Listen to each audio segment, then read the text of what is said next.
year, new Lupin. That's right, everybody. It's your boy CJ from Team Millennium Ninja back with the new episode, and we start the new year off with a bang, starting with a brand new opening that changes the background of the first and last shot.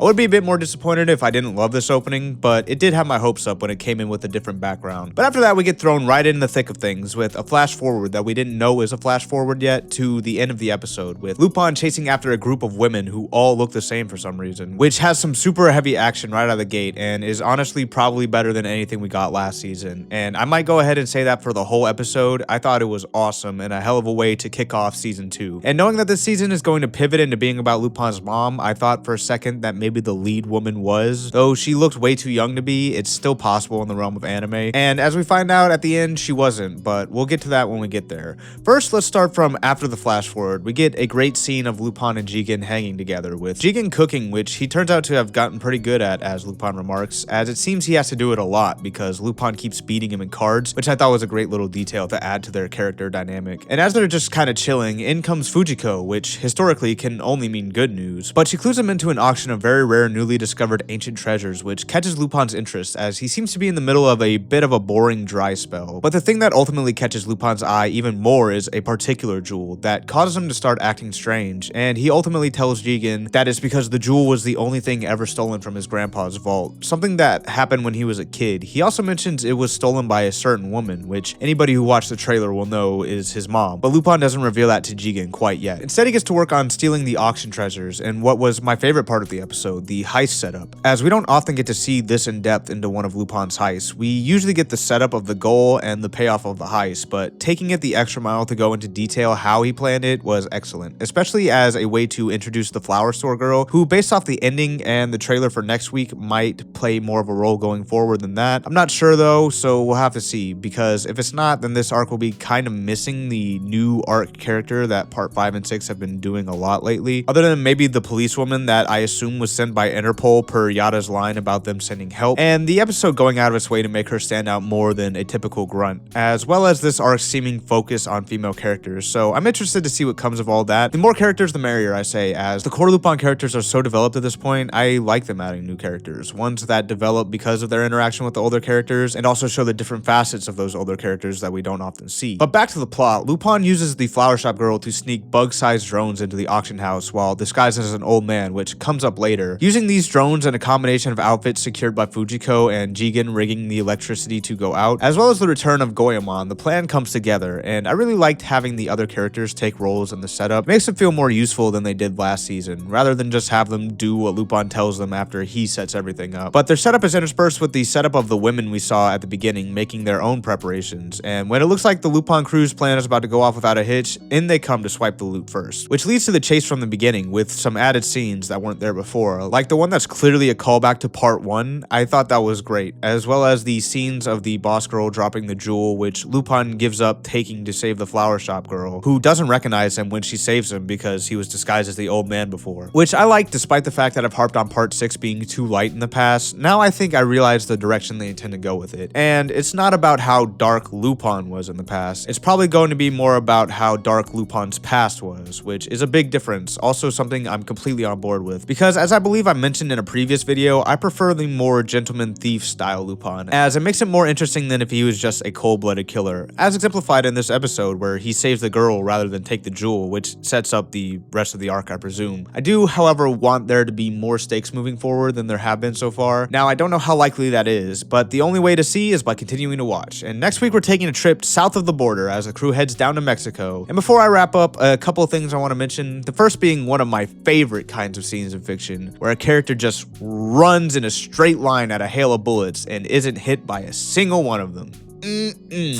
That is a great use of guns right there. The other being how Lupin actually shoots some of the girls in this episode, making me wonder if he's using actual bullets and if they're actually being hurt.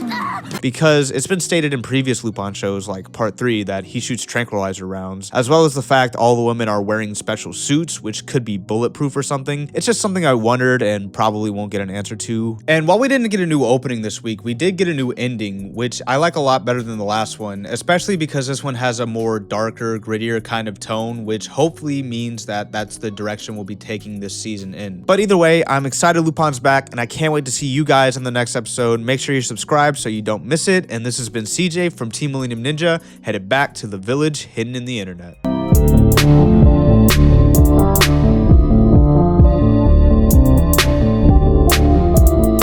What is up, everybody? CJ from Team Millennium Ninja back with a new Lupin episode, and after last week I was super pumped to see what would come next with this episode, which I could say with all confidence absolutely exceeded my expectations and is only further solidifying season 2 as the real heavyweight of part 6. Picking up after the last episode, we start on Matsuya, the flower shop girl, in the hospital, where Lupin comes to visit her, revealing that he was a subscriber to the channel all along, as well as the old man who visited the flower shop, or whatever. And they have a pretty sweet interaction here. I especially like the line he says about there being more to being a thief than just running away, which sets up the episode pretty nicely, much like the first half of the episode, which brings everything back down after the crazy ending of last week's episode. A place I figured the whole episode would just stay in, just giving us a nice chill reflection episode to reflect on the previous events. And if that's all this episode was, I would still really like it, as the character interactions in the first half of this episode were super on point. I love the continued gag of whoever loses at cards has to make dinner, and now that Goemon's back from his training, Jigen's just using him to get off dinner duty, and Lupin is not happy about it since all he does is make soba. Fujiko has been kind of absent from these scenes so far in this part, which is unfortunate. I would like to see her hang around with the crew a bit more, as she mostly just brings us back to the plot when she shows up, being used mostly as recon by Lupin lately, which is fine and an important role for her to have, as it gives the episodes a nice flow. And she gives us the exposition to move into the next stage of things, mostly that the group of women from before are known as Elvira, and their leader's name is Mercedes Camilo. She was able to obtain this information as it was told to the police by one of the members that were captured last episode, as well as the plans that they have to hit a bank in Mexico. So you know what that means, it's time for a Lupin road trip. So the boys saddle up and head down to Mexico, making sure to visit the Grand Canyon on the way, of course, and it's during one of these nights that Lupin reveals to Jigen and Goemon his history with Tomoe. One important thing being that she isn't his biological mother, which I kind of figured from the last episode after Mercedes said that he sought out her instruction, which he didn't really though, as he was brought to the mansion and taught by her per his grandfather's instructions. But Lupin goes over the fact that she was strict, as well as that he trained in hand-to-hand combat and shooting every day, which gives a good explanation for his combat skills, rather than if he had just focused on thievery and training. But we also get the POV experience of Lupin watching Tomoe get shot off a cliff, which in Lupin is a 1000% guarantee that that person is not dead. You are more likely to win the lottery than someone is to actually die from getting shot off a cliff in Lupin. Before that though, there was also an actual burglar that broke into the mansion once, and Tomoe ended up taking a bullet for Lupin as she sees all her students as her children, which makes me wonder why she would come back now and send Mercedes after him, but hopefully we'll get an answer to that later. Getting back into the swing of things, like I said earlier, this episode doesn't just chill after the first half. Once the crew gets to Mexico, we see how prepared the police are for Elvira, including Zenigata, Yada, and Ari, the police girl from last episode, who it looks like is going to fall in with Pops and Yada, per their interaction earlier in the episode when they leave, which I'm a little conflicted about, as while I'm totally down for her being here and developing more as a character, so far she just seems like a female Yada, and we all know how deep a character Yada is, and having another character like that might mean that neither of them get any significant chance to do anything, but we'll just have to see the grand purpose moving forward. Maybe she could even be Tomoe in disguise. That would be very interesting. But to get back to the episode, when Elvira comes to rob the bank is when everything pops off, as they come in at the front with a group of APCs that completely demolish the police blockade. We also see Zenigata's crew dressed up in combat vests as opposed to their usual attire, showing that they planned for this to be crazy, as usually you don't see Pops out of his trench coat, and as it turns out, the commotion at the front was just a distraction for a team to go in the side and steal the money. But as they go to get away, Jigen shoots a tracker onto their car, and in the smokescreen as the APCs leave, Fujiko gives a phone link to the tracker to Ari. Now it's time for the Lupin gang to go up against Elvira, which is kicked off by Lupin and Goemon infiltrating their base and dropping from the ceiling as the members are demasking themselves from the heist. It turns out they weren't all women. In fact, they were mostly men, just dressing like Mercedes. But as it seems that Lupin has gotten the drop on them, having Goemon with him and saying he has a man in the tower across the way, which if you look, you won't see Jigen, something I thought was weird at first. But as Mercedes shows, she was prepared for this eventuality, dropping the shutters on the windows and turning out the lights where her men with special goggles should have the advantage. But we all know how this goes. As they rush Lupin, Goemon takes them with ease, causing Mercedes to run for the safe to stop them from getting the treasure. Unfortunately for her, the real Lupin was disguised as one of her men, as the Lupin we saw before was just Jigen disguised as Lupin. And Jigen and Goemon in this episode have already done more than they did the entirety of season 1, which I am so thankful for, as it shows why Lupin needs them on the team. He wouldn't have been able to get the drop on Mercedes if it weren't for the whole team. And this battle between Master Thieves is really interesting. It's something that I didn't even know I really wanted in this season. I'm hoping that later in the season we'll have another one with Tomoe or maybe somebody else, and it'll be a little bit more difficult for Lupin, as this one seemed pretty easy for him in the end. Or so it seems, but it turns out instead of Lupin getting the drop on Mercedes, she got the drop on him, as a person Lupin caught was a soldier in disguise. And from here it seems like Mercedes wins the altercation, until Fujiko comes out of thin fucking air to kick her ass. Turns out she was cloaked by the drones from the last episode, which was an awesome way to pay off that setup. So in the end, Lupin does win and takes what he was after. Then we get the scene of Lupin threatening to kill Mercedes. I say threatening because obviously he wasn't going to do it. Though I will give the writers credit, they did have me questioning it for a second, as the thought of maybe this thing is that important or something so special that Lupin is honor bound to do it. But ultimately, I never believed he would, and he doesn't, which leads to a little exchange between the two, where she asked Lupin if he came there to make her his, which gets kind of brushed over. I felt this line could have led to a couple different good interactions, like Lupin saying yes, and since Fujiko's right there, she gets upset or something along those lines, but it might have taken too much away from the serious tone of the scene, and I guess they were committing to that instead. Another possibility I would have also liked to see is Lupin taking her and integrating her into the crew for the season. I thought that could have been pretty cool as well. But the episode ends with them recovering the treasure and Mercedes being taken in by Zenigata and the police, and now Lupin is going to try and track Tomoe down, but not next week, as we return to everyone's favorite, the land of one-off episodes. And it looks like it's going to be a classic Jigen episode, so I'm actually excited for it, as while I definitely can't wait to pick up this main plot again, it has been a solid run from the end of season 1 until now. Plus, this is a good place to leave off for a couple weeks, as Lupin doesn't know where to find Tomoe, so we can come back from the next couple episodes with the lead to find her. But that does it for this episode, and it was a great one. Like I said, it really defied my expectations, and the action was even better than last week's. I really liked the multiple reversals at the end, as well as the backstory on Lupin. A great episode, and hopefully next week's will be as well. But we'll just have to wait till then, and in the meantime, if you're looking for another anime to watch, I just dropped a video talking about Tenchi Muyo if you haven't seen it. So make sure to check that out, and this has been CJ from Team Millennium Ninja, headed back to the village hidden in the internet.